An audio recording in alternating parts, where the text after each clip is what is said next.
All right, welcome to the podcast. Today we have the deep bantamweight champion, Mr. Victor Henry. How does it feel to What's be up, the man? champ? Feels good, man. The barbecue tastes better when you're a champion. You know what I'm saying?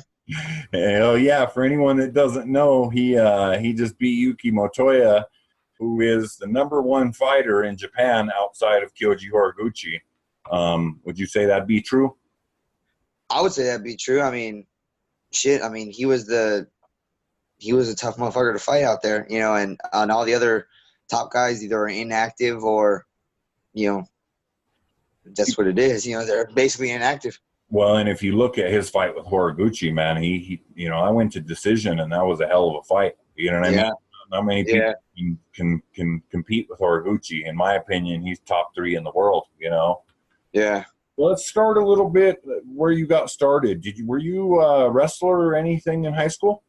Nah, man. I didn't start wrestling until I started fighting. I started with Taekwondo because I hated basketball.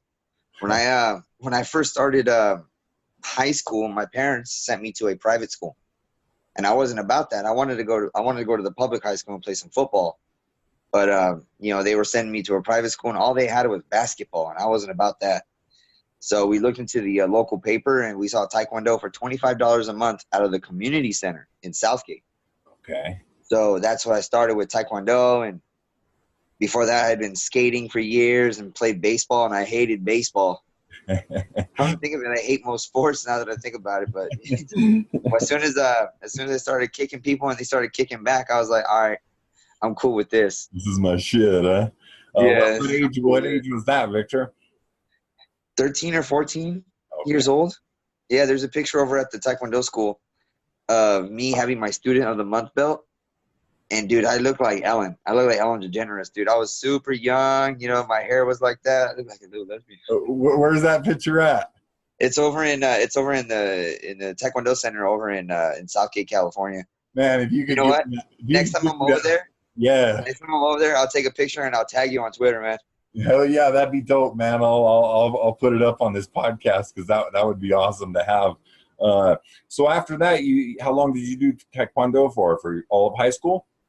Yeah, I ended up getting my black belt in Taekwondo, and then when I turned 18, I didn't stop doing Taekwondo, but I had moved, and that's when I started doing jiu-jitsu over at Marcelini's Martial Arts Academy in Moreno Valley, because I was living in Lake Paris. Okay. And I would take a bike from Lake Paris to Moreno Valley, which is not far. Yeah, it's just a pretty far drive on a pretty dark road.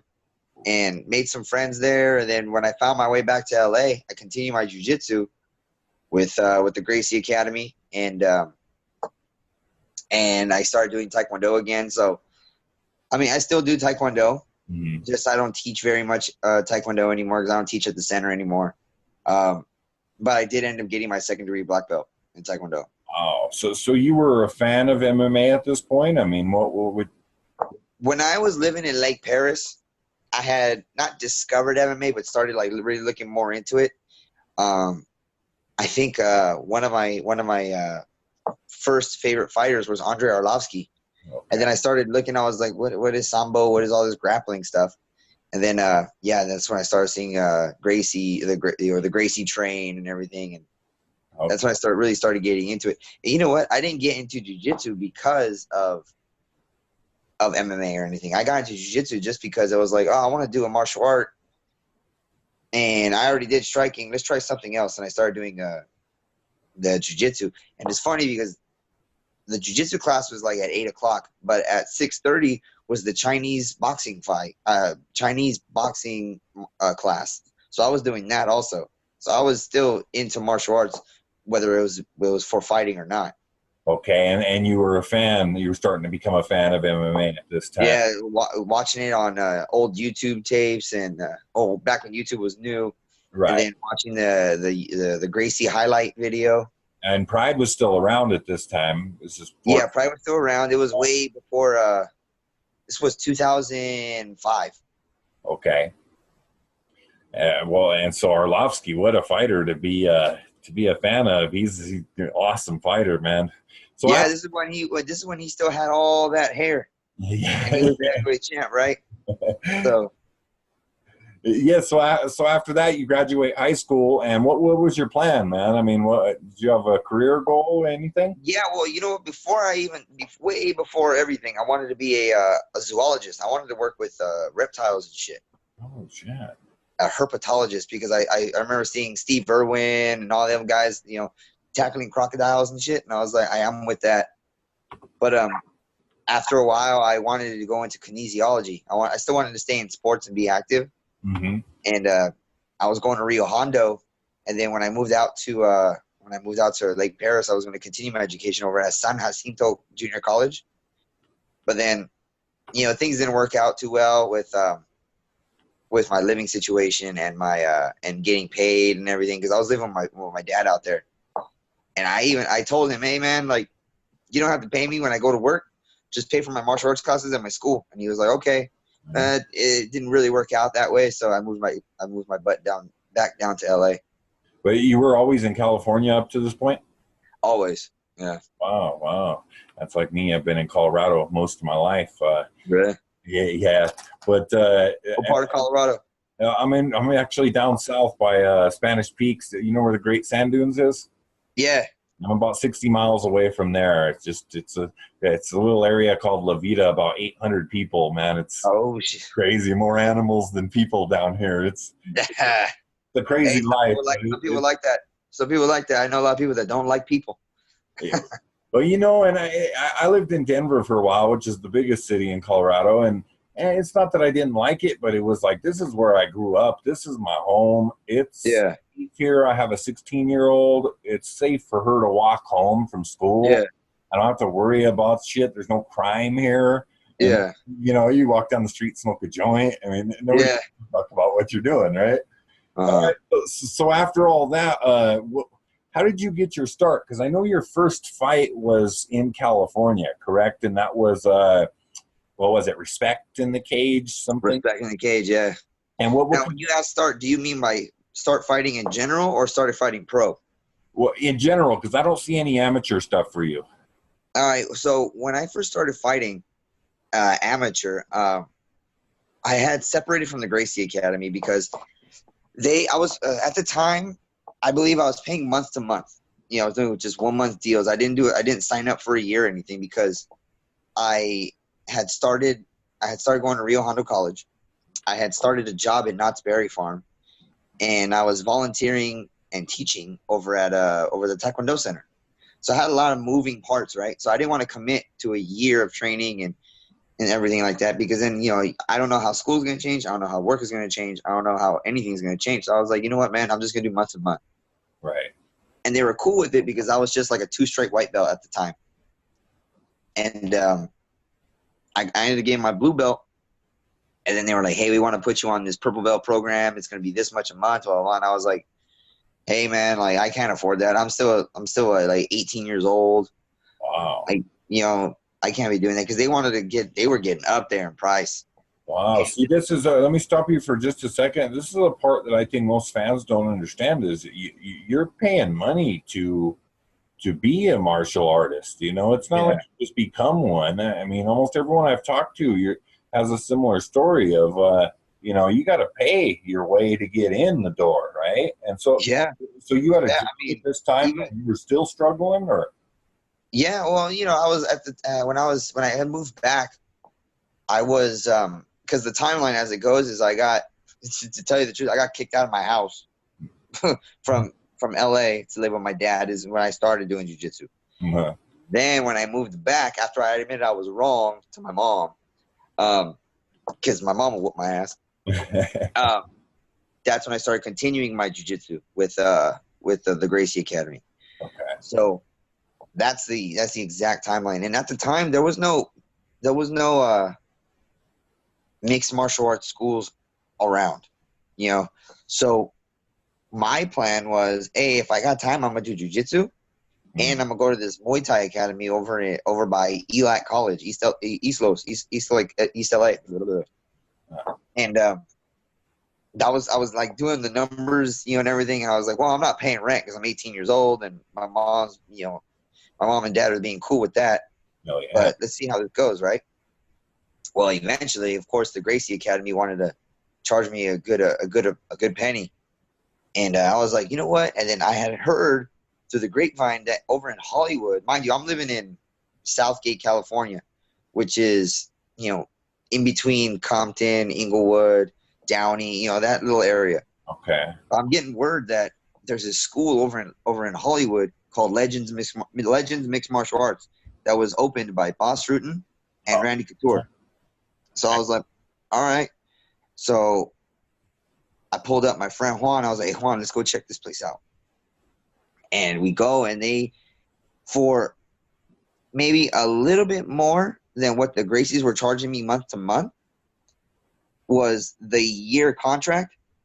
But I can do all classes anytime, full access to a gym and a shower and everything. Wow. So I was gonna, for the price of just jiu-jitsu, I was gonna get Muay Thai, wrestling, jiu-jitsu, and that's when I first started doing 10th Planet Jiu-Jitsu. With Legend. Who were the coaches there for you at that time? So my first Muay Thai coach, I remember going out in the morning. My very first Muay Thai coach was Roxy Richardson. And then after that, I think they had moved her to a different time slot. And then I started training with Jimmy Romero, who is a student of Eric Paulson and Dan Inasano. That was my striking coach. Okay. And then, of course, I started training with Eddie Bravo down over there. Right. So after a while, just staying consistent, my coach Jimmy Romero goes, "Hey, you want to try a Muay Thai fight?" And I was like, "Yeah, sure, whatever, I'll do it." And it was a smoker. Oh, okay. Shin guards, headgear, all that stuff, and I went out there and I did well, and then had a couple more Muay Thai fights and I did well, and then he goes, "Hey, you want to have a fight in Vegas?" And I was like, "Yeah, sure." And then from that one fight in Vegas, I fought tough enough. From that one fight, here I am, 21 fights as a pro. Wow. So you knew at that one fight, though, that you wanted to do it.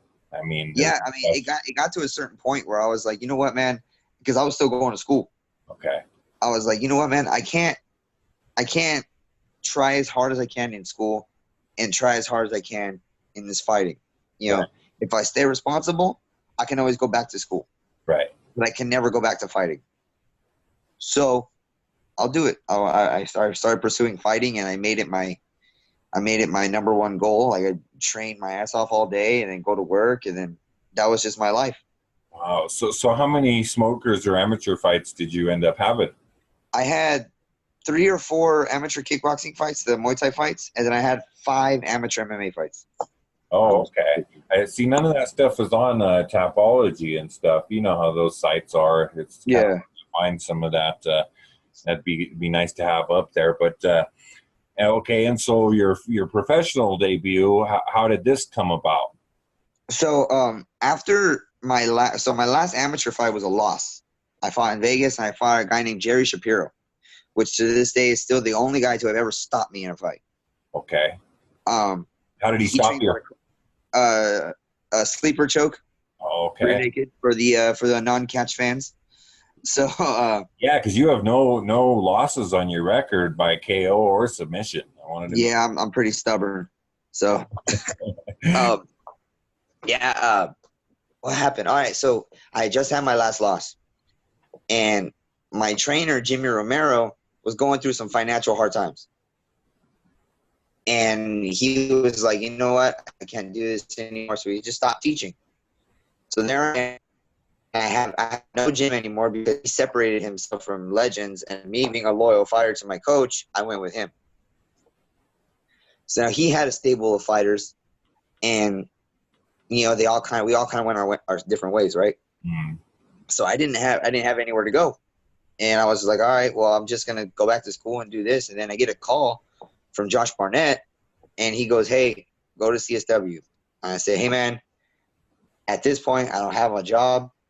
I can't pay CSW any dues, so I can't really make that commitment. He goes, shut the hell up. Just get your ass to CSW. How did you meet Josh? I met him through a seminar that he taught over for our old fight club. And how long before this was it until he invited you to CSW? I want to say a few months. I mean, Yeah, because I remember Josh. If I remember correctly, Josh had come down. He had done the seminar, which is the very first time I ever met Josh, and then he saw that my coach Jimmy had some fighters that were trying to do some of it, and he invited us down to CSW, and we went a couple times when we could, but we were still part of a different camp. Okay. And then of course when he heard that our team had broke up, that's when he had called me personally. He said, "Get your ass to CSW." I told him I ain't got no money. He says, "Shut the hell up and just get your ass to CSW." So I get to CSW. I put my gear down. He says, "Hey, you have a professional fight in a few weeks because I got you one. Train for it." And I said, okay. And of course, when you're an amateur and you just lose your last amateur fight, you don't think you're good enough for pro. Right. Yeah, I got you a pro fight. Go train for it. And then he takes off to Europe. Oh, shit. Yeah. So he comes back a few days before my fight. And then, but of course, we're in contact the entire time. And then I ended up fighting this guy who had a couple MMA fights.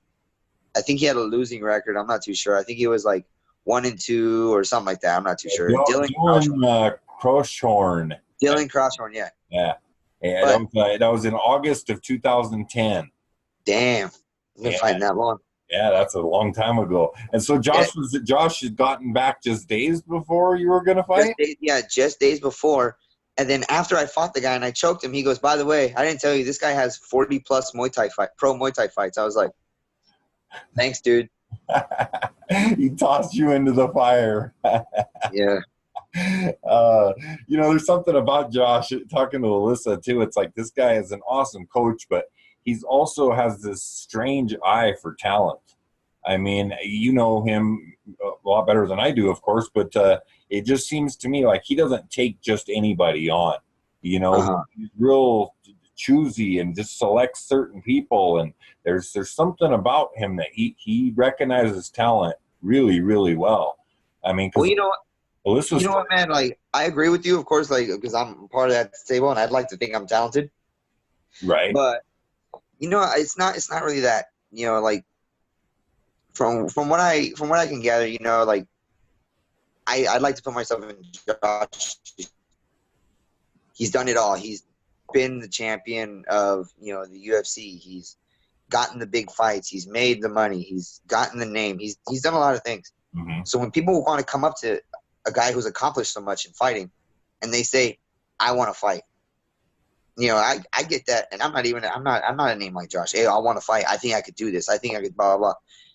And the first thing I always think is, maybe you can, because I realize what it takes to to fight and everything. But when you're at Josh's level, and people come up to you all the time saying, "I want to fight. I want to do this. I want to do that. I want to do this," Josh knows the work that needs to be done to do this, right?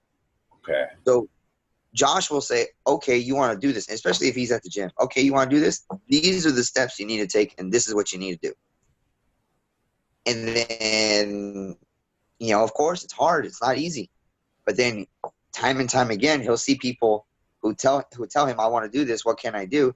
And then he'll give them things to do, and they won't do it. Okay.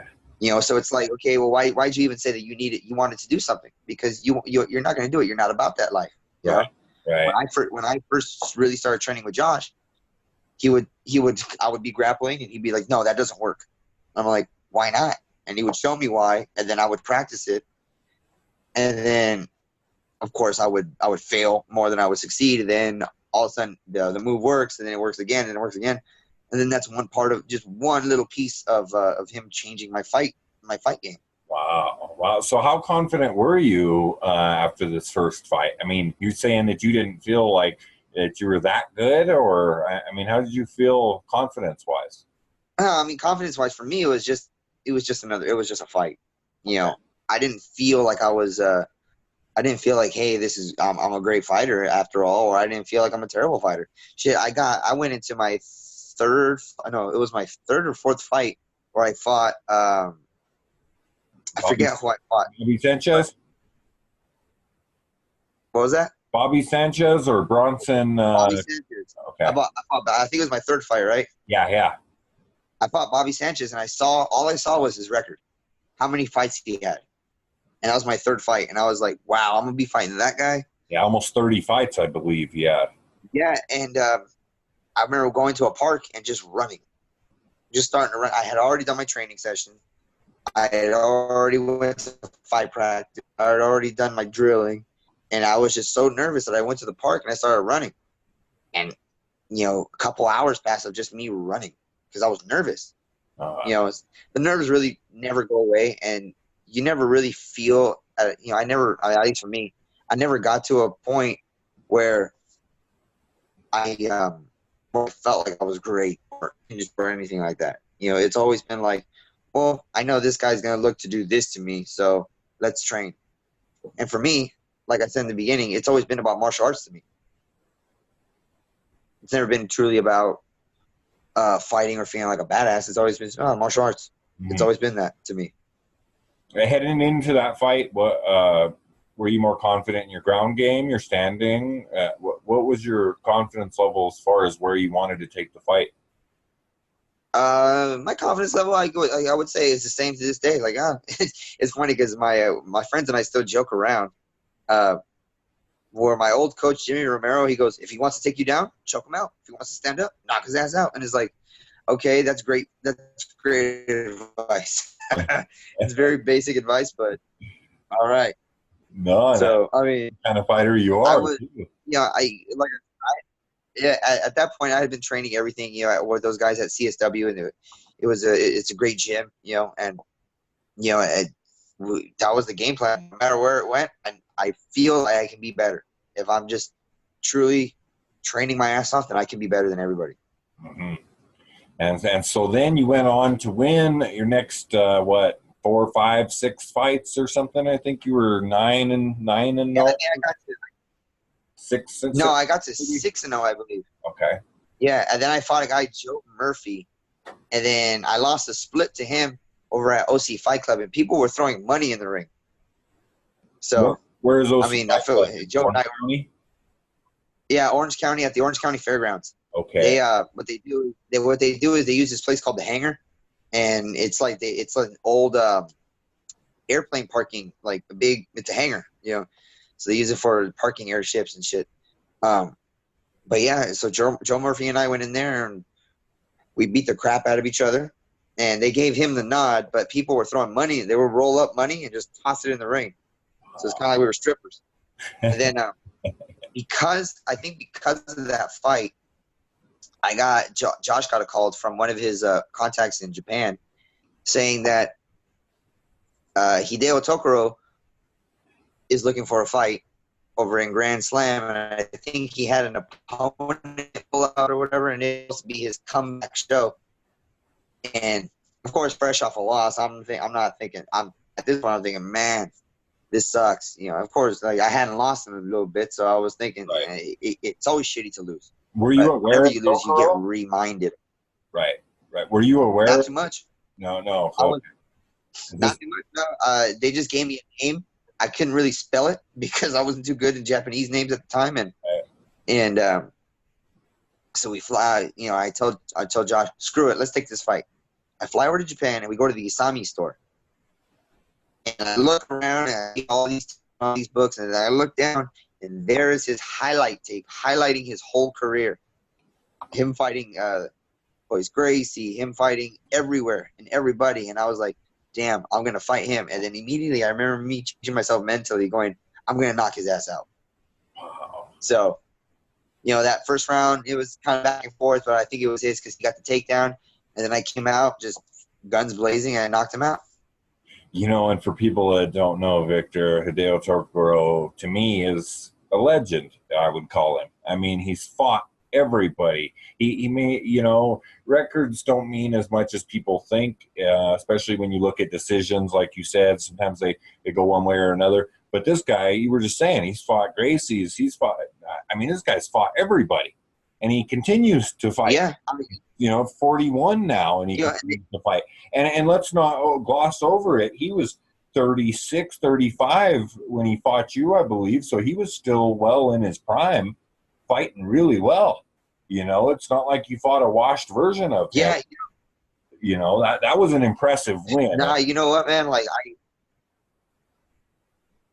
Yeah, man. You know, like I was you know, it's. I've been telling this to people for years. The Japanese people fight differently. Not so much their techniques, not so much, you know, because everybody's stealing off each other as far as techniques as they want to be the best.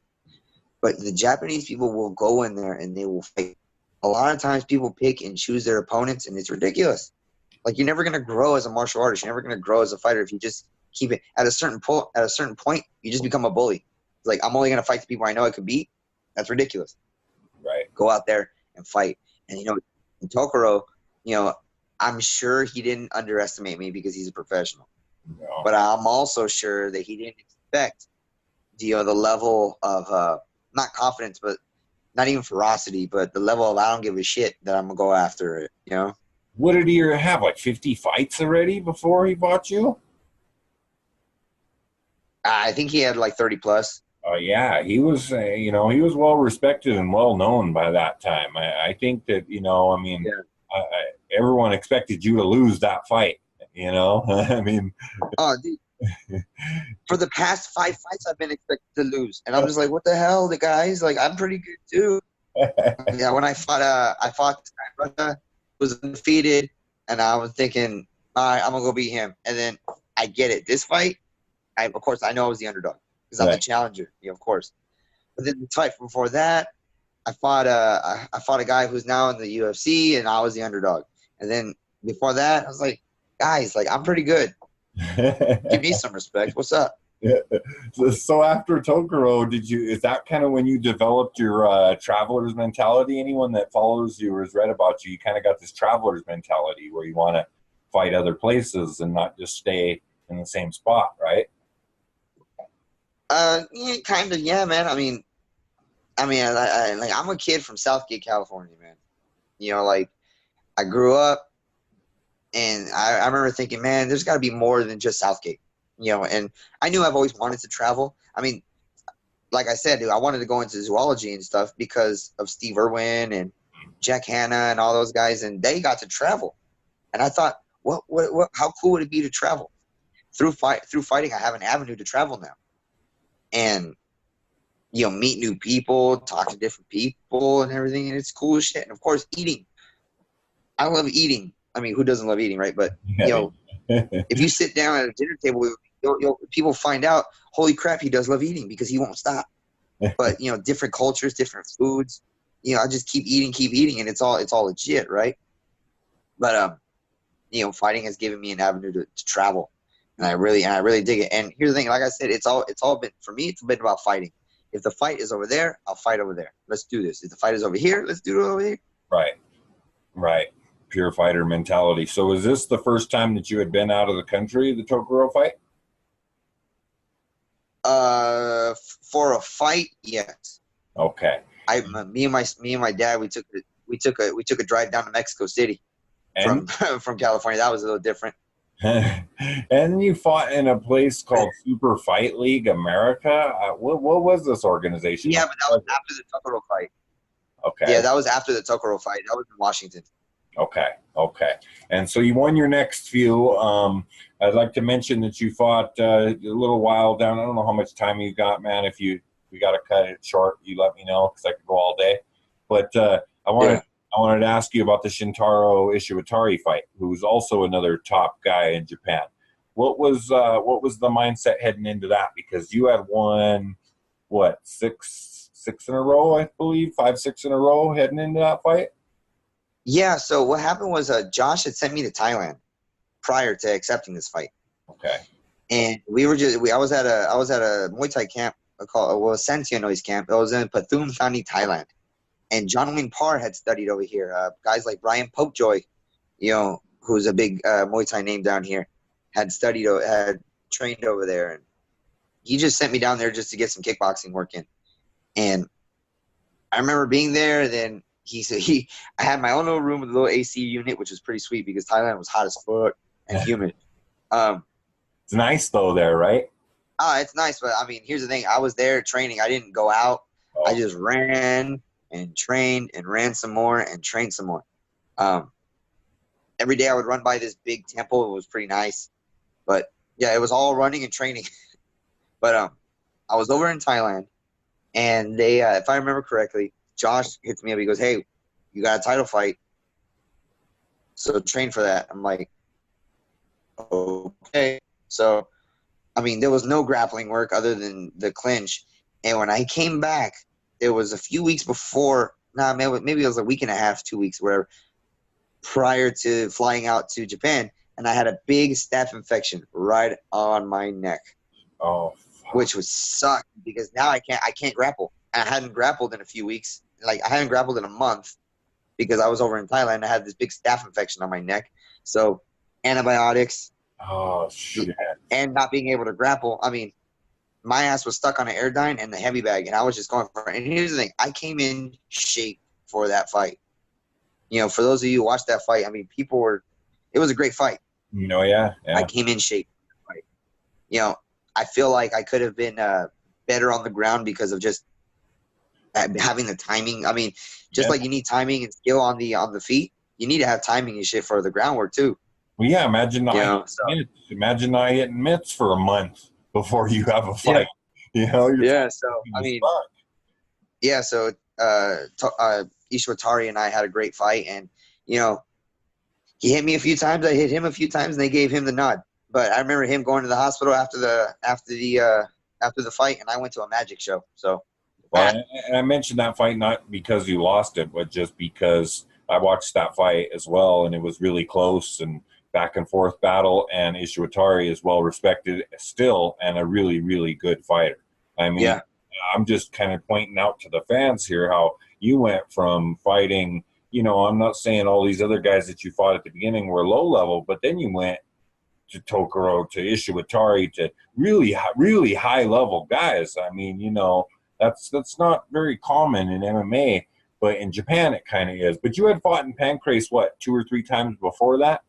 yeah. I fought. I think my first fight in Pancrase was who was it? Let me look here. It looks like it was Nakajima. Yeah, Taichi Nakajima. Yeah. Yeah. I won a split over him. I think he was coming down from 45, and I mean, that fight was whack. You know, honestly, like I had my opportunities to finish and do things, and he was just trying to pin me against the cage the entire time, and that was kind of whack. Like that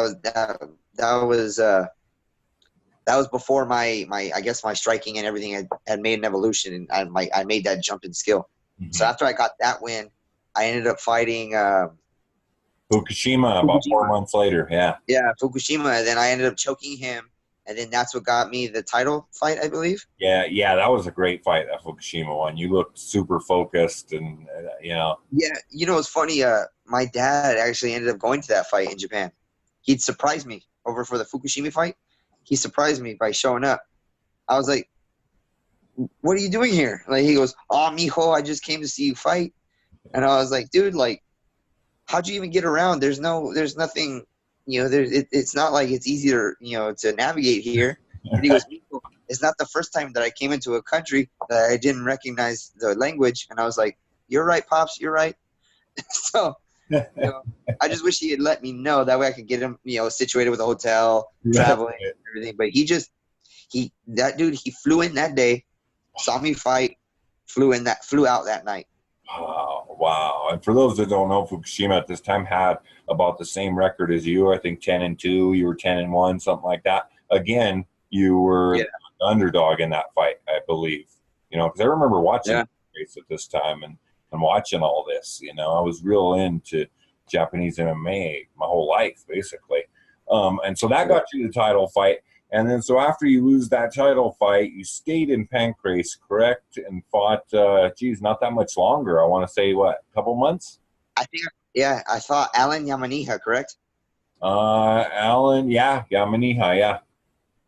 So, training for that fight, of course, Alan Yamaniha has a fight with Ishwatari also, and they, I think Yamaniha lost that. Yeah, Yamaniha lost that fight. Okay, let me rewind here. Your couple months thing. Why did you take the title fight when it was only 2 months after the Fukushima fight? Correct.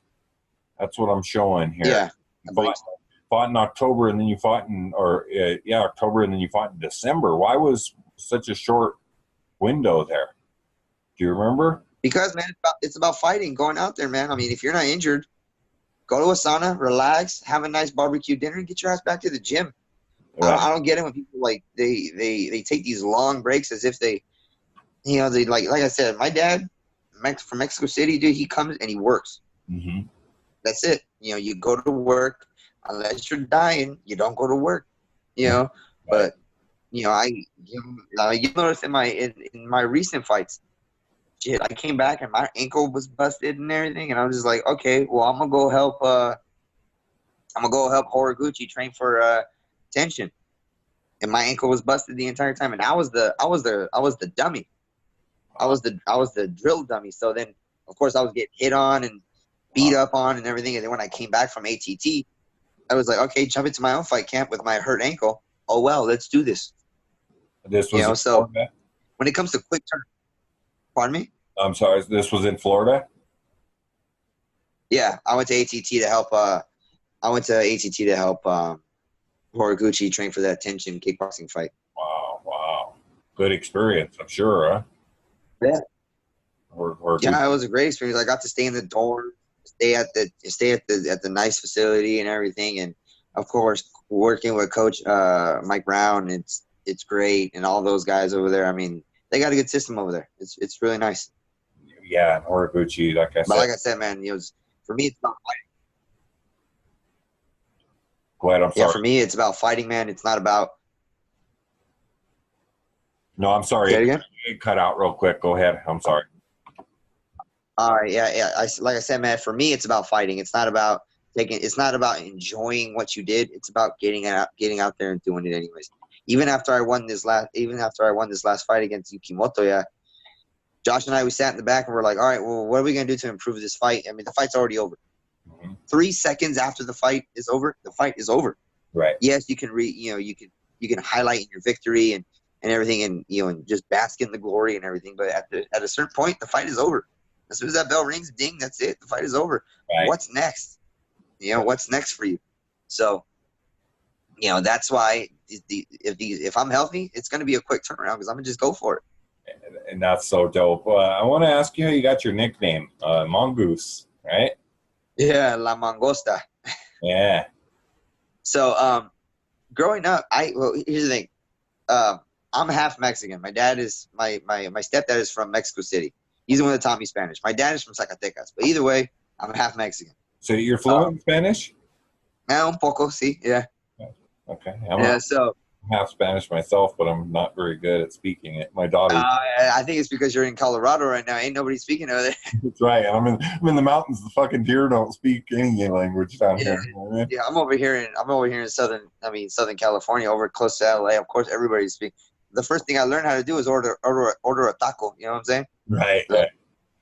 So, what was the question again, man? Your nickname. Oh, my nickname. Yeah. So growing up, my nickname was El Monstruo. My stepdad was calling me El Monstrito, a little monster. Uh-huh. And then when I started fighting, Josh wanted to appeal to my Latin American side, my Mexican side, and he wanted to say, "Let's give you a Mexican nickname." And I was like, "Yeah, whatever, dude." And you don't give yourself a nickname. And right. Josh starts. We're gonna call you a mongoose. What's Latin? What's the Mexican for mongoose? La mangosta. He's, yeah, we're gonna call you that because it's in your nature to be a little fidget and question and just annoy people and be quick and fast and everything. You want to get into things and shit like that. So that's when he started calling me La Mangosta. That's how that name came. Wow, that's a dope nickname because mongooses are badass. People don't know, but like you said, they're real quick and feisty, and not an animal you want to fuck with. Yeah. It's funny because there was a while where I was joking with Josh. I was like, dude, almost start calling you the Beastmaster or some shit. Because every time you give somebody a nickname, it's like a little rodent or an animal or something like that. My training partner is Keiji Tora, Cage Tiger. Amateur fighters are Wolverine. Like you got with these zoo animals, man. And you became the master. And go for your his favorite band or gave him that one, and he grabbed onto that one, and he does not want to let that go. That brings me to a fan question real quick. Teep to the Junk, you may have seen him, big MMA fan, but he wanted to know what the most important thing that he ever taught you was. Josh Barnett, of course. All right, the most important thing would be honest. Okay. He got that from Carl Gotch, of course. Never lie, never cheat, never steal, right? Honestly, honesty will get you very far, whether it be in your fighting, in techniques, in the way you apply it to life. If you're honest, like truly honest, even to the point where it's like not in your favor, it's going to make you grow. Wow. And if you're not trying, like even if I'm doing some sort of cardio work on the air dyne or the ski erg or whatever, if I half-ass, I'm not honest to myself. Right. And if I don't get the results that I wanted, then it's only my fault. Wow. Do you apply that when it comes to even speaking to other people? I mean, 'cause sometimes you could be brutally honest and, like you said, to a fault, right? Yes, absolutely. It's funny because like Josh and I will have conversations outside of the gym, and I know people got their ears on us because oftentimes we'll walk around and we got our leather jackets on. So of course, what they're seeing is this 6-foot+ guy in a leather jacket with his haircut. The first thing they think is, "Oh, he's a Nazi." And then they see this short guy, with a leather jacket, and he's thinking he's the sub-Nazi, or something like that. So all they see is white guys with leather jackets. That's all they see. Right. And then, Josh is, he's not, he doesn't exactly know Spanish all the way, but he knows some Spanish. So when he speaks it, he has that accent, right? Right. But then when I speak it, I have just the normal traditional accent, right? Right. So then they start hearing it and they start thinking that, oh, he's making fun of Spanish language, or he's making fun. It's like, no, you guys don't know that I'm half Mexican. He's making fun of me for a second. Right. But then we're sitting there laughing, right? So of course, when we start expressing our opinions, because we're at a table discussing our own opinions to each other, and not everybody's going to agree on politics or the way things should be done or everything. But then the first thing they start thinking is, wow, these guys are brutal. And it's like, yeah, we're brutal because we deal in brutal things. In martial arts, there is no gray area. If it works, it works. If it doesn't, it doesn't. And if it doesn't work, it's going to get you socked in the mouth. Right. And so when you started with Josh, he was still going to Japan and fighting, correct? Yeah. At that time, I believe so, yeah. Did you ever go with him or ever attend any of his fights? No, unfortunately, I've never actually been to any of his fights. You think he's got any more left in him? Yeah, I think he does. I think so too. The way Josh trains and everything, I think he does. And he hasn't taken that much damage. Say it again, you got cut out. Cut out? Yeah, of course, his style, of course, dictates that he doesn't take too much damage. He can strike, but he prefers to take people down and grapple them, right? So that, of course, he doesn't get too much damage that way. But I've never had the opportunity to go and see him fight, because if I wasn't fighting and I wasn't training, I was working so I can go get to practice. Right. Josh, it's funny because Josh says this a lot. He goes, Josh didn't have a vacation until he was in his mid-30s. Wow. Yeah, because he was always about his fighting. If he wasn't fighting, he was working towards the next fight. And there was a period where he was, wrestling in Japan, so he was working. It's always been about fighting to him, which I feel is like something he and I have in common. And did you recognize? I mean, surely just from being around him, but do you recognize the overall? What would I say? The overall how people viewed Josh. I mean, because he's a legend and he's been a legend for a long time. Did you recognize that early on, or? No, not really, because early on, the only what's the word I'm looking for? The only experience I had of him was inside the gym. I never really hung out with him outside the gym because, of course, he's got his own things going on. Right. And the only time it was outside the gym technically was at a fight or after a weigh-in, he and I went to go get something to eat. So we never actually hung out, went to a show, went to anything like that. So I never really got anything like that. You know, inside the gym, of course, there was those people who's like, oh, I don't want to go with Josh because he's gonna hurt me, or I don't want to go with Josh because he's too heavy. Well, I don't want to go with Josh because of this. And I'm like, all right, I'll go with Josh. Let's do this. You know. And even to this day, I'll still say some dumb shit where he'll put a knee in my stomach, and I'm like, that doesn't hurt. That doesn't hurt. And then he'll do it again, and it really hurt. I was still be spiteful little shit. So, you know, eventually when I started hanging out with Josh outside of training, we would go get something to eat or, you know, go to a show or whatever. You know, some people would recognize him, but, you know, he's a big dude, of course. And so people will look at him and, you know, be either awestruck because of the size of the man or because of who he is. Right, right. You know, that's funny you say that about training because Alyssa Garcia never been stopped as well. And she told me a story that she said, well, maybe I shouldn't tell you. She said, but the only time I've ever really been knocked out was by Josh Barnett in training, you know? Yeah. I mean, so he goes hard, you know what I mean? What a Yeah, well, you know, it's funny. Yeah, he does go hard when he gets tired. That's how I know he's getting tired. So I'm like, all right, you're getting tired. You're going to go hard right now? Let's do this. Oh, man. And especially, you know, 135 or how much do you cut? 15 pounds.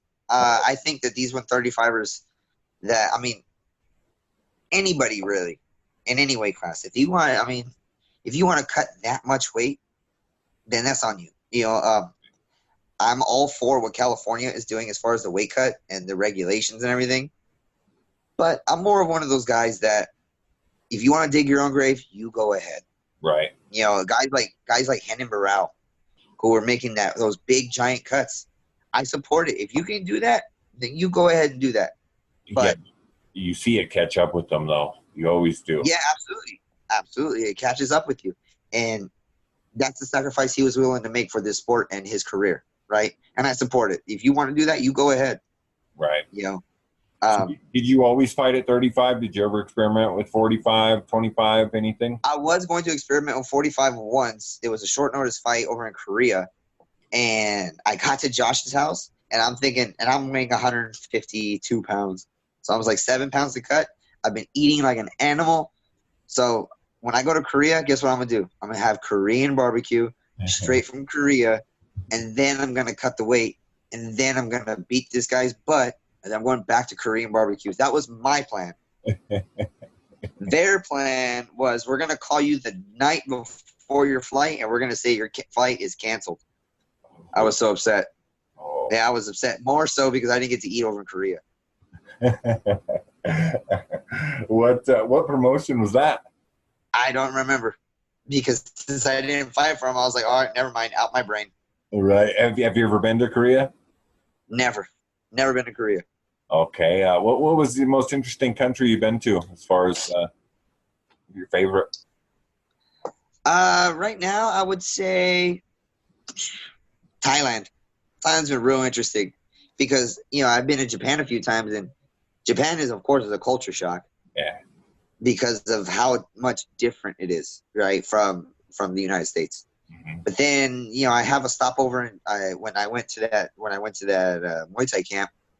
Had a stopover in China, and then of course the next day was I had a flight over to Thailand, and going to Thailand it was Asians but different.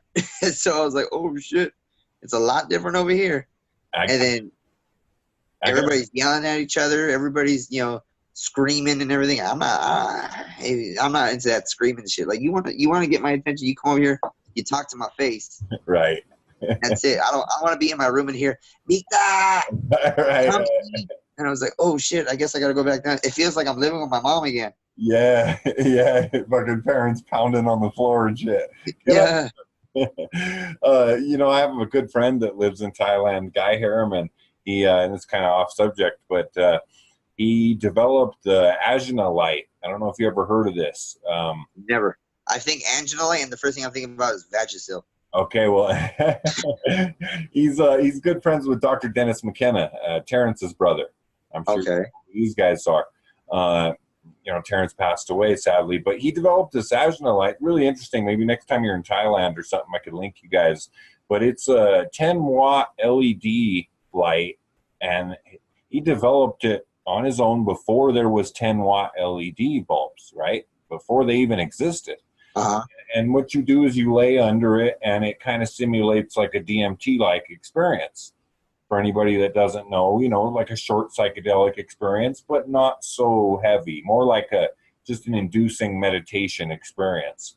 Anyway, Uh-huh. it's called the Ajna light. And so next time you go to Thailand or anything, you let me know, because this guy's a really good friend of mine, and it's just an interesting thing to do. It doesn't have to be so intense, but it's just a light. You lay under the light. I'll send you a video of Dennis McKenna doing it. And he thought that it was colors and all this colors flashing, and it's just a white light that barely flickers, 10 watts, and it's Uh-huh. the interesting part that led me to it was different cultures. So you were talking about Japan and China and places where they grow up and they kind of learn to meditate, in schools. These people don't require the intensity Yeah.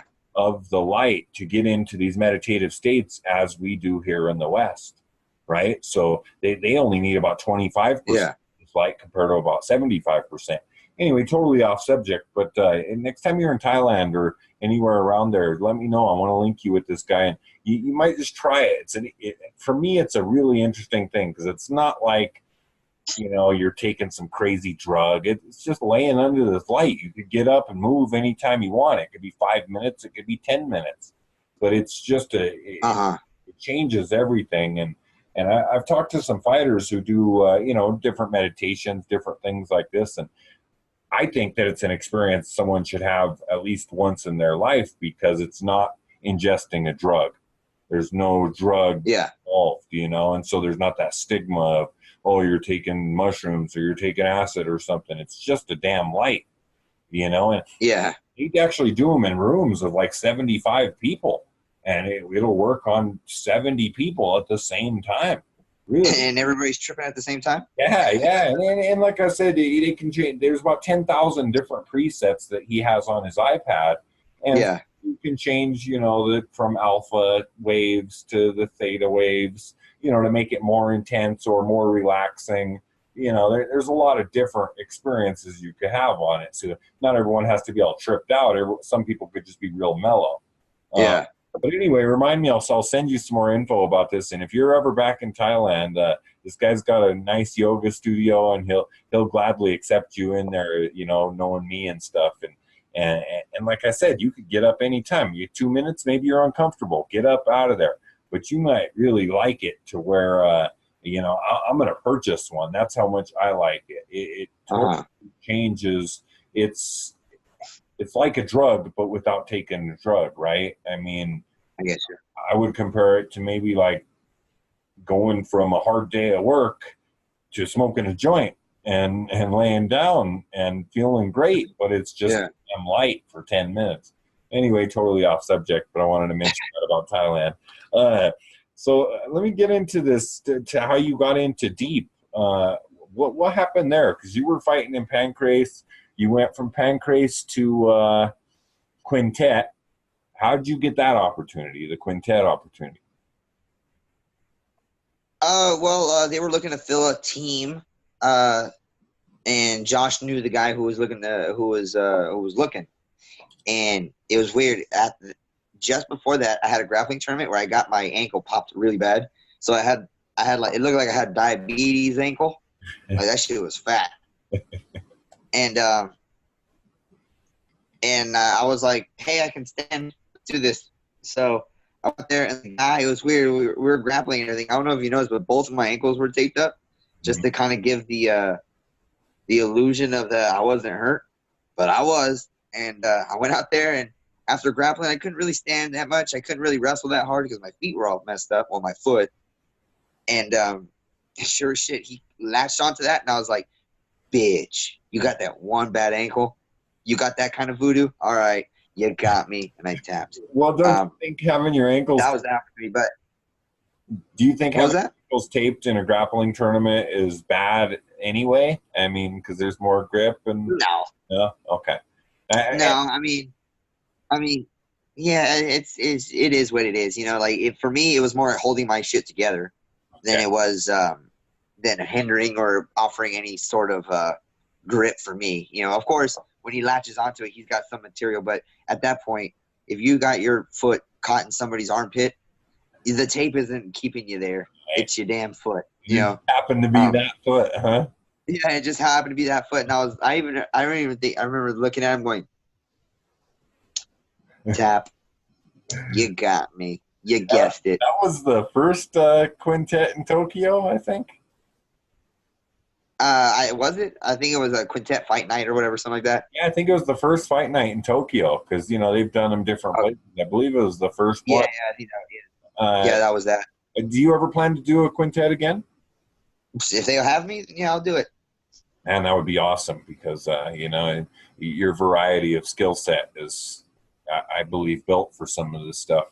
Okay, so you went from that to Deep Impact. Deep, in case people don't know, has been around, as long as, early 2000s, maybe even earlier than that, 90s? Yeah, Deep has been around for a very long time, and they've had a lot of great champions, and they've had a lot of great shows and a lot of great matchups, and they also have Deep Jewels for the girls. Right. The fight and everything, and they have all those fights on the same day. So they'll do Deep Jewels in the morning and then Deep, for the guys to fight at night. Right. That the one you fought on, Deep Impact 85, was that the same one Alyssa fought on? Yes.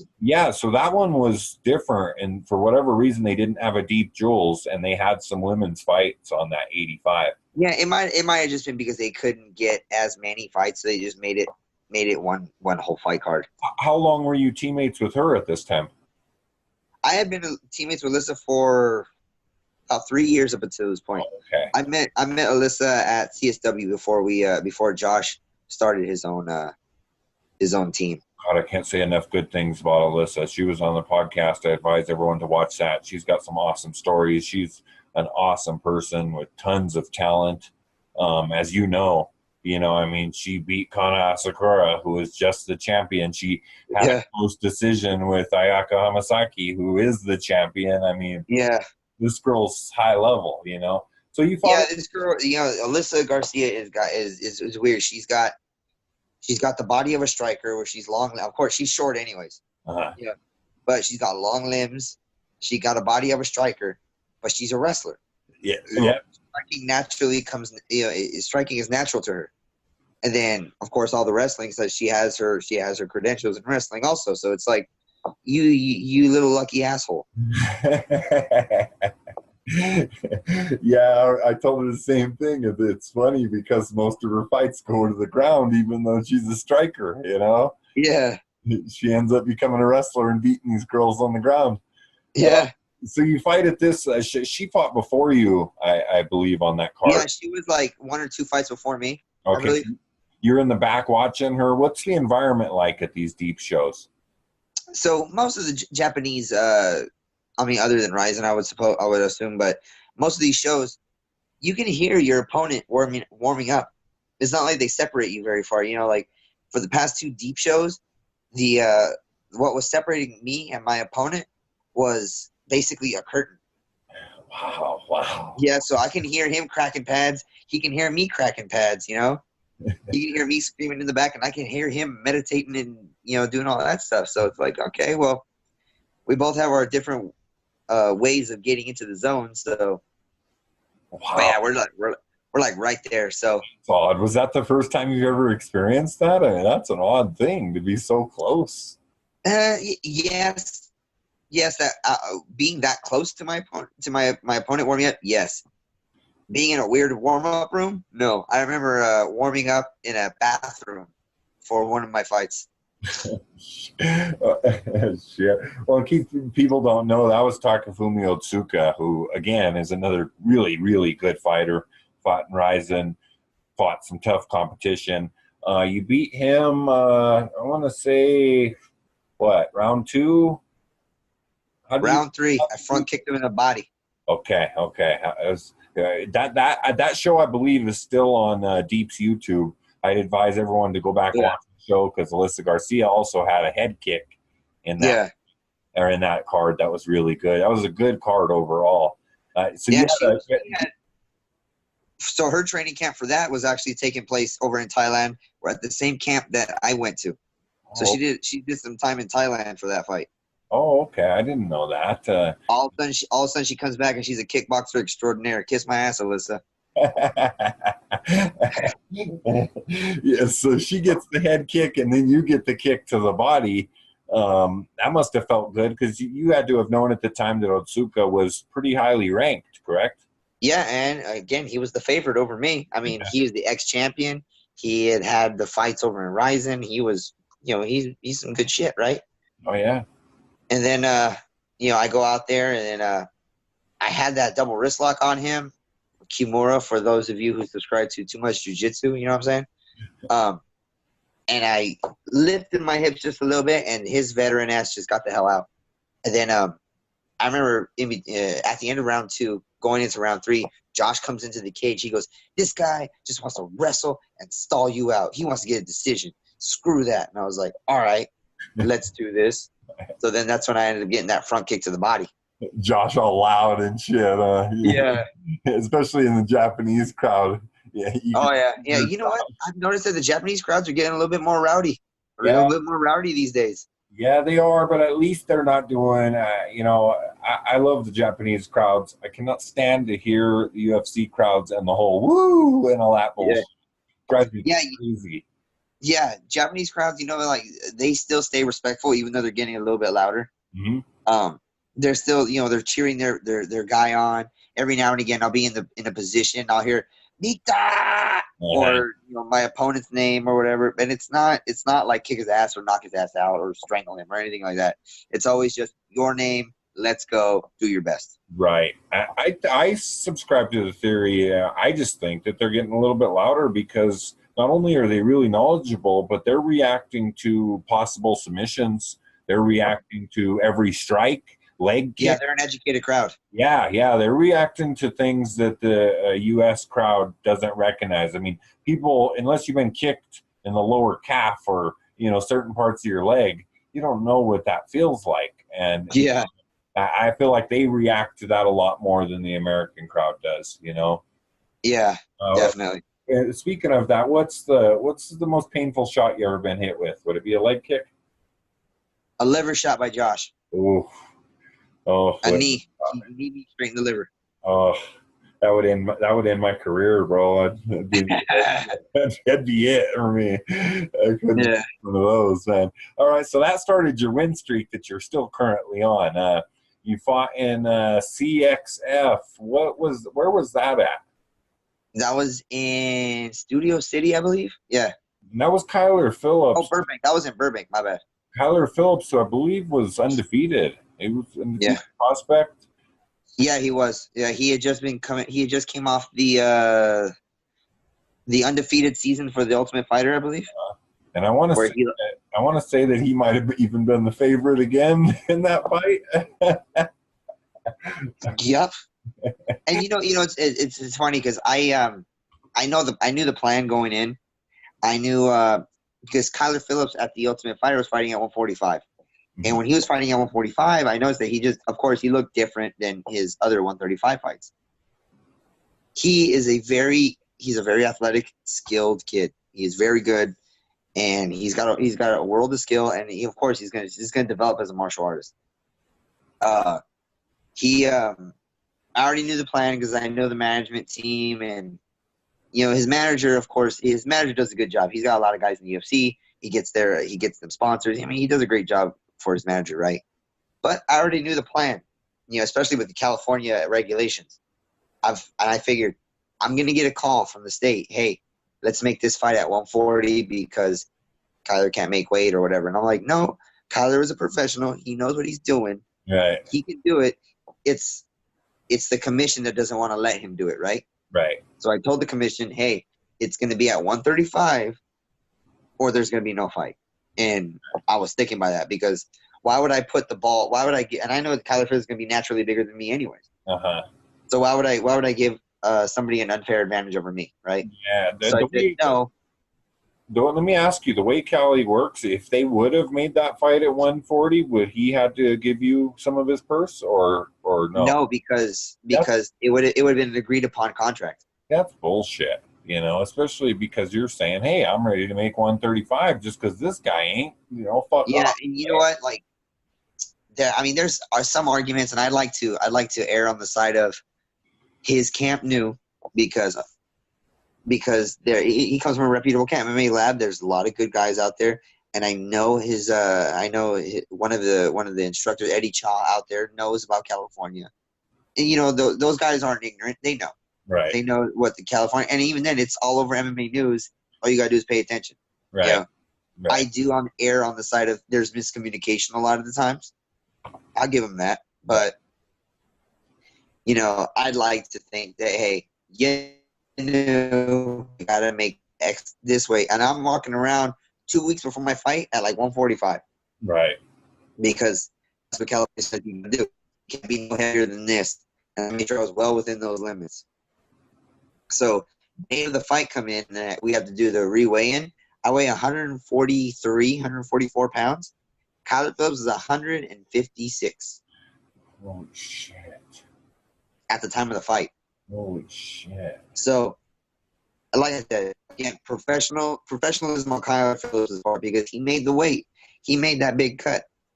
But I think that big cut played a part in it because in the first round of that fight, Kyler Phillips got me in a low calf kick, spun me around, basically grappled me, almost had the choke in, and he was on me like stink on shit. Mm-hmm. You know, for that entire first round. Second and third round, I was like, well, we gotta change this. We gotta change the pace of this fight. And I came out and I did my thing and I won. Yeah. But I also think it's because he cut too much weight. Probably really tired right now. So I'm just gonna keep picking at him. And I wanted to ask you, you fought in a ring before, correct? Yeah, I fought in a ring a couple times. Yeah, all my amateur fights were in a ring. Okay, would you rather? And OC Fight Club, when I fought, you know, it makes no difference to me. I mean, a cage you can lean on, you can lean on rope. It's just a little bit different. You know, you can get rope. So there's that kind of advantage. But then again, if you're caught in a submission, you can bust a Chris Horodecki and just jump the hell out. You know. Right, right. Well, in talking to a lot of wrestlers, So I have no preference. Talking to a lot of wrestlers, talking to Frank Trigg, you know, a lot of other wrestlers, they actually say that it's probably easier to get up from wrestling in a cage.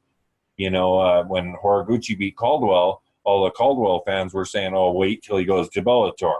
And I'm like, number one, Horiguchi's fought in a cage. Number two, most of the wrestlers I've spoke to have said, hey, he's probably going to get up easier in that cage because you're going to be able to wall walk easier. Yeah. And I just wondered what you thought about that because it leads me into what I wanted to say. You know, one of the reasons behind why I wanted you on this podcast is because the fans that have been watching you, me, my friends, everyone I'm associating with, we all want to see you in Rizin.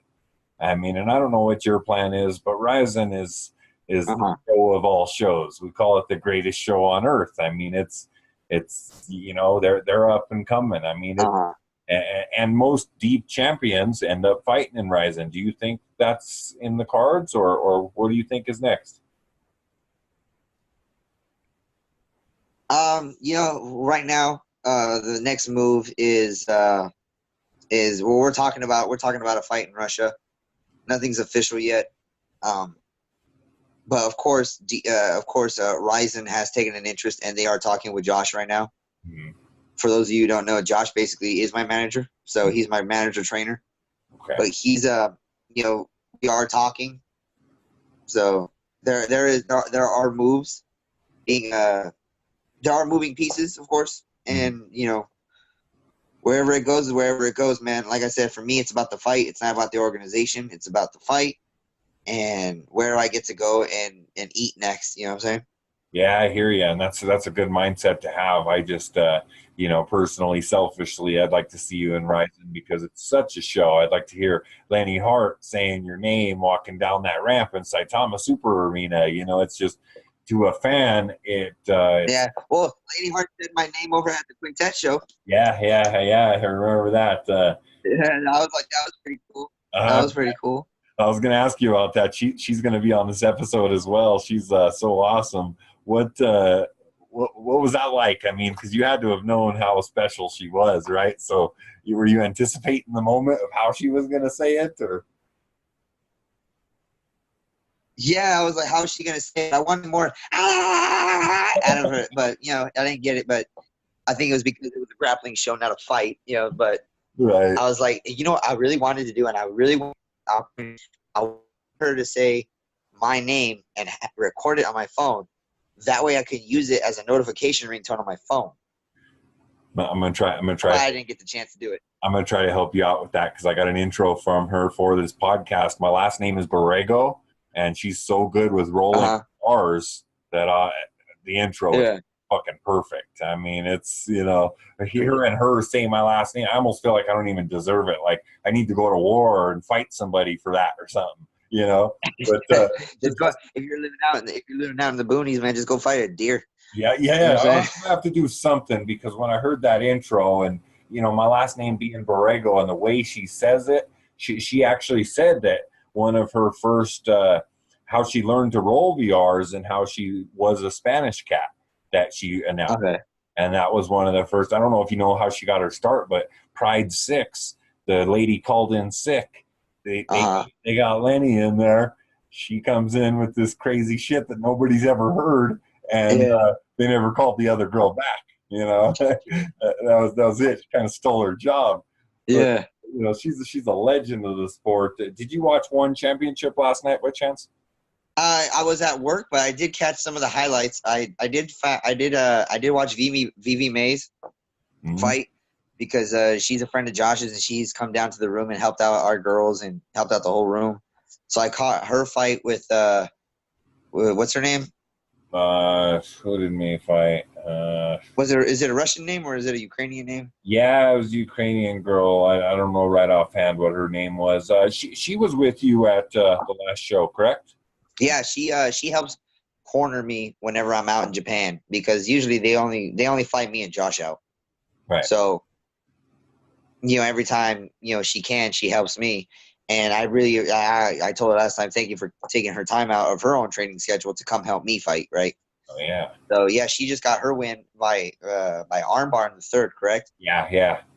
And then the upset with Eddie Alvarez, I saw that and I was yeah. And then and of course Demetrius Johnson just being a whoop ass all the time.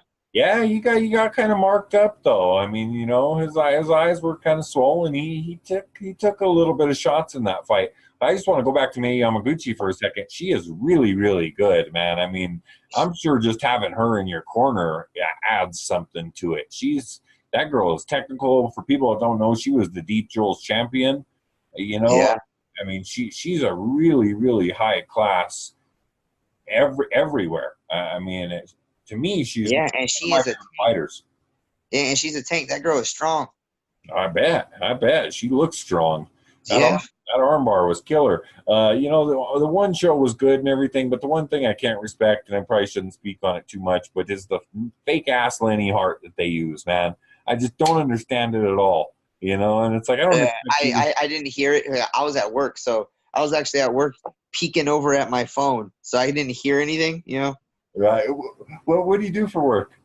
I'm a bouncer. Well, I started off as a bouncer, and then through opportunity, I was given an opportunity to become a bar back, and then I'm learning to be a bartender. But that night, because I started at one bar, and then the owners of that bar opened up another bar right next door. So it's like a pizza joint. You hang out, but it's still a full bar, right? Right. So they got the idea of let's sell this pizza outside, even though they have pizza inside. Let's get these heaters and stuff. Let's sell these pizzas outside. So I was outside selling pizza, watching this fight, right?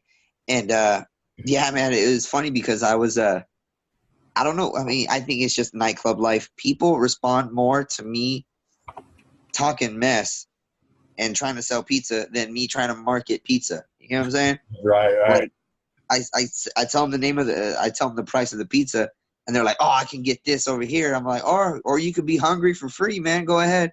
So I'll do that, and they'll be like, "Oh, okay, you got me. So just buy some pizza. All right, cool, yeah, whatever." Right. Are you starting to get recognized at all? You know what? This past time in Japan, usually when I go to Japan, it's all, I'm walking with Josh. I hear, "Oh, Josh," and of course I stand back, and they take a picture with Josh. Right. And then a couple times it's, "Oh, Josh, hey, are you here to help Victor?" But they still want to talk to Josh, right? Right. And there's only been a couple times where somebody goes, "Oh, it's Victor," and I'm like, "You didn't see Josh?" I'm like, "Okay, whatever." But it's happening slower and a few more times. I still get freaked out though, because when it happens here, "Hey, Victor," I'm like, "Who are you? How do I know you?" I forget that I fight, and Right. and You're people calling you by might know. his name and shit. Like they know Yeah, I you. forget that people might know my name because of it. So I'm thinking, do I owe you money? I don't think I do. Did I go to high school with you? What the hell's Yeah. going on? That's funny, man. You know, uh, that's going to continue. I mean, you got to be ready for that. But do you have any dream matchups? Anybody you want to fight? Uh, you know what? I think nah, not really. I mean, yeah, I mean, anybody who really wants to step up is welcome to it, and I'm always welcome to a new challenge and everything. And as I told you earlier, it's hard for me to cheer for people, but I think a great matchup would be you and Kaya Sakura. I mean, goddamn, two tough fighters, both of you. Yeah. I just think that would be a war. You know what I mean? And I mean, a good matchup for both guys. And that's what Japan's really doing is putting high level guys. I think that's what America's missing out on. A lot of people watched one last night and they saw some good fighters. Rizin, Deep, these organizations have some of the best fighters in the world. And I don't know what it is, Yeah. Americans, but they do not want to admit it. I just don't understand it. It's the UFC Yeah. boys. And I watch UFC, I watch Bellator, I enjoy MMA, but I Yeah. also understand and respect that some of the best in the world aren't in this country. They're in Japan. Yeah. I mean, it would be ridiculous to assume that only one country has the best. And Yeah. especially with the smaller guys, wouldn't you agree? I mean, if you were in the UFC right now at 135, your competition is Cejudo, your competition is, not Dillashaw anymore, of course, but Cody Garbrandt. I mean, guys that I see you beating pretty handily. I mean, to be honest Mhm. with you, but in Japan, I feel like there's the 35 division is a little bit better, in my opinion. What would you think? You think Japan has a better Um, 35? I think that the natural skill level of fighters, of course, is great out there, but I think what's lacking in the other in organizations, I mean not organizations, but fighters and fight camps outside of the UFC is consistent coaching. What I've noticed that in Japanese fighters, um, there's no the Japanese fighter kind of jumps around from gym to gym to gym to gym because he builds these relationships with these gyms, but they don't have a coach.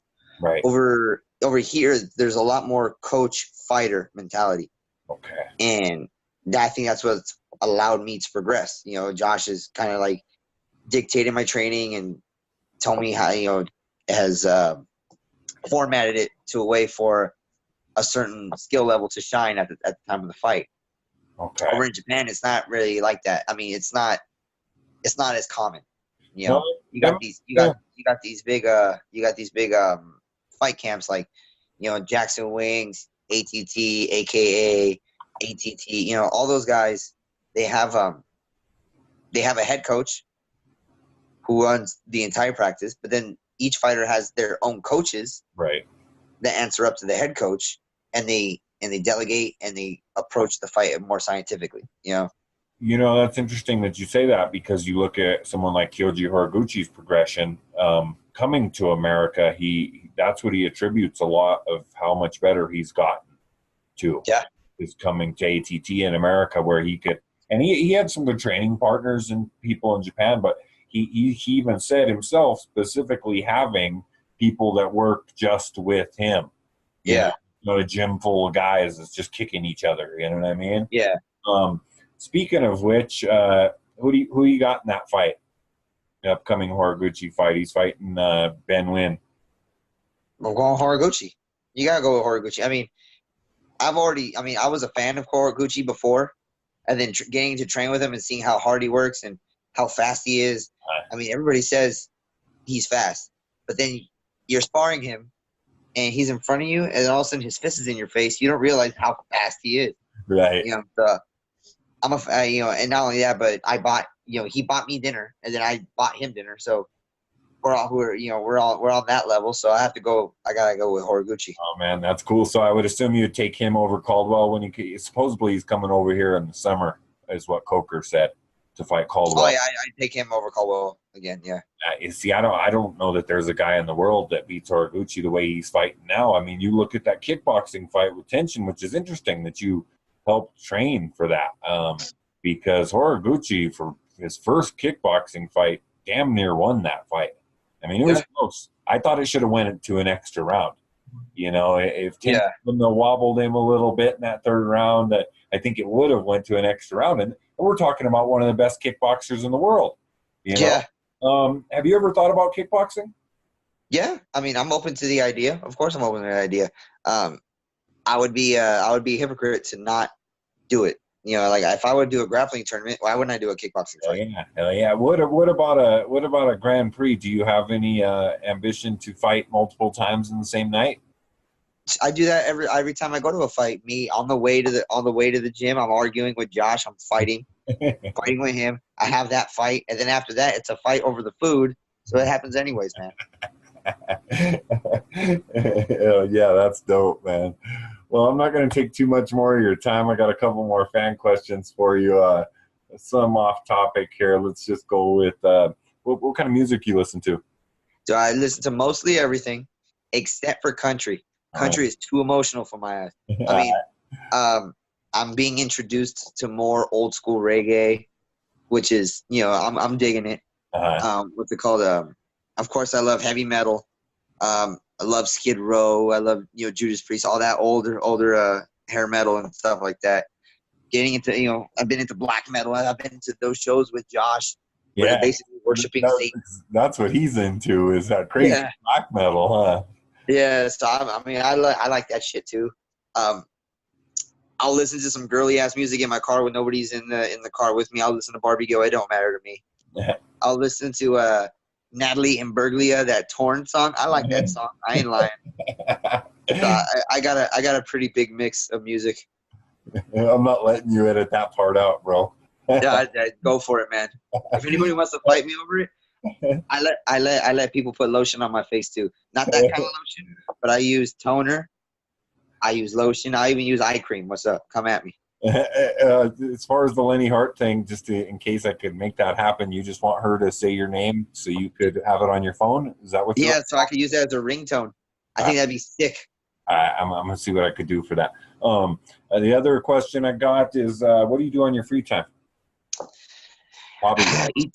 Eat, sleep, and shit. You know, try to work on the 70 Cutlass over here. I got a 1970 Cutlass Cutlass S that Josh and I drove down from Washington. Okay. And that's my project car, man. I mean, when I'm not walking my dog or eating, sleeping or shitting, you know, for the next fight, trying to work on that car or walking my dog, man. You know, there was an article on MMA Junkie, I believe, earlier this year that talked about that car and how you're trying to restore it, correct? Yeah. You know what Josh did? He sends me, he goes, hey, I'm going to send you a list of questions. Just answer them. I said, for who? He goes, don't worry about it. I said, all right.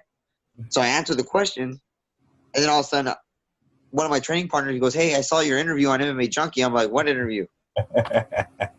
And I see it, and I'm like, oh, those were the questions. No clue, huh? Yeah, no clue. Fucking Josh sounds like a riot, man. God damn. Well, all right. And so, I mean, you didn't skiing, anything like that? You ever I mean, I used to skate a lot, but ever since I started fighting, I had to cut back on the skating because, well, I mean, if I can't get my ass whipped by a skateboard before I get my ass whipped by a human, right? Yeah, so, you can't risk that ankle injury or something like that too. Yeah, so I still skate, but just to travel. I don't go to skate parks or anything. I don't bust out on schools anymore. Um, Pretty much, man. Just I'm trying to live as much of the fighter lifestyle as I can. So I rest when I can. I train when I can, and I do my thing. You seem really focused. You're 31 years old. How long do you see yourself doing this? Until the wheels fall off, man. I mean, I got to be honest with myself. I feel good right now. Of course, I'm 31 right now. Who knows how I'm going to feel after, after these big fights or whatever, So after. Yeah, because they're coming. Yeah, they're coming. I mean, big fights are coming. Of course, I'm going to be putting my body through a lot of stress. Mm-hmm. And, of course, my mind and everything. And it all depends on how I feel, man. If I feel – and, of course, I gotta listen to Josh and everything. If he says, hey, it's time because of whatever, then I'll be like, okay, respectfully disagree. But, of course, because no fighter ever wants to stop. Right.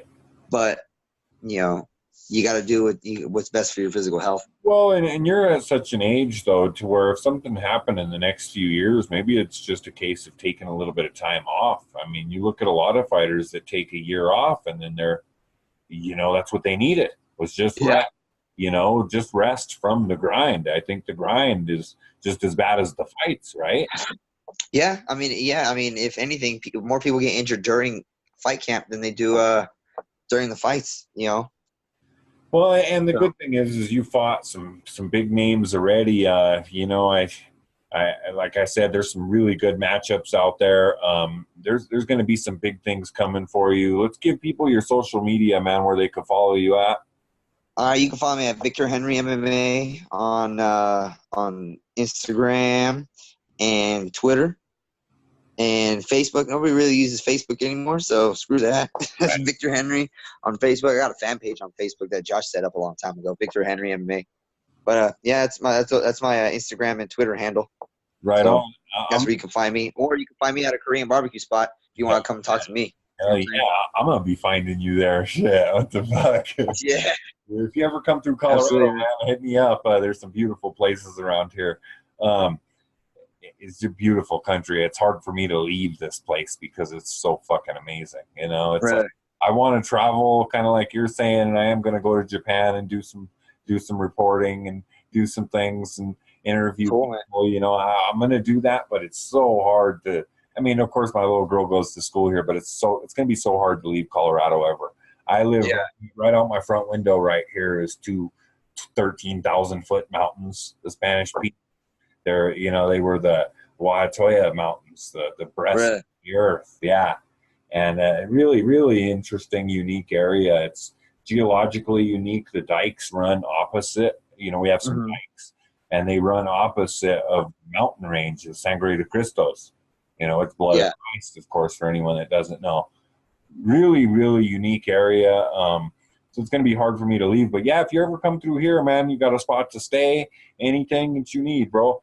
I really appreciate this. I'm really honored by it. I'm going to be setting up a website, and I want to work with you a little bit more, maybe do a little feature here and there, or a little video blog or something like that. If you're into something like that, I will help out, man. I will help you out, man. Thanks a lot for having me on here.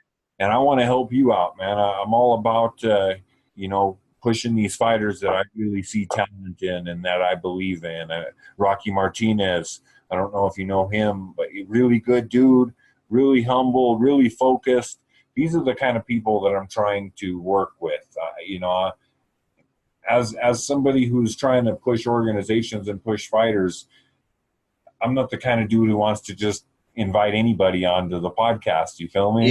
Yeah. I don't want to be that dude. I'm trying to help certain fighters and certain organizations push forward. And so anything you need from me, man, you say the word. I really appreciate all this, Victor.